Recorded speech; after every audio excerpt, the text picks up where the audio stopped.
Are you taking the wheel, or are you allowing someone or something that's outside of you to basically take the wheel? Because when it comes to the wheels, you the one that's steering the wheel, and of course you're the driver.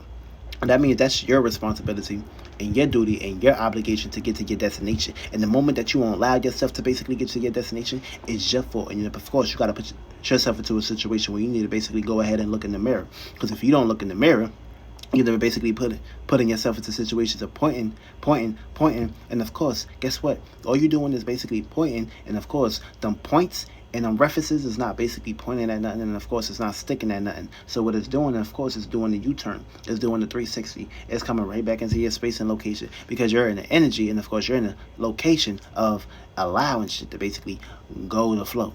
If you allow things to go to flow, then of course things won't basically go in the flow that you basically have it corresponding. You need to basically allow shit to be free and light. The moment you're too heavy on things, the moment you're too grasping towards things, is the moment you put yourself into circumstances, situations that basically developing chaos. And of course, when things get very chaotic and of course catastrophic, you get all over the place. You put yourself into a tornado, a hurricane. Of course, you get washed up like a tsunami, and you get washed up with that big wave and that big current. So of course, it's all about you in this predicament. Never allow, or of course, wait on someone to basically take the wheel. It's your responsibility, it's your duty, it's your obligation to get up off your butt and of course take care of your responsibilities. Because the moment you allow someone or something to take care of your responsibilities, the moment you gave your power away, the moment you allow someone to basically take responsibility of what you need to take responsibility of. And of course, you're not going to get the credit. For me, it may basically be all good and all everything, and of course, because the wheel is driving, the vehicle is driving. But next time you put yourself into a circumstance situation,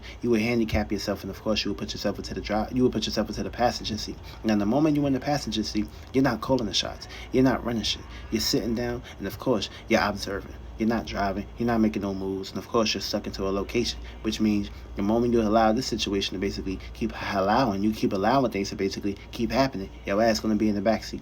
And when your ass in the backseat, that means you have no authority. That means you're basically a mail ticket away to basically being in hell, aka in the back of the trunk. And once you get back in the trunk, feel me? Nobody can observe you. You're not even being observed. You're just like a bumper, aka your poop. In the moment, you're not in the trunk no more. You're underneath the car, aka the tires. So the moment you be tired, that means you're allowing someone or something to basically run over you. And you allow people to run over you too much, and you allow this to basically get out of line too much. What happens? You're going to basically be a brake mark on the ground. And of course, when that comes into the show, when that brake mark is gone and expanded, you're gone. But where do you expand to? That's the question you always got to basically ask. Take the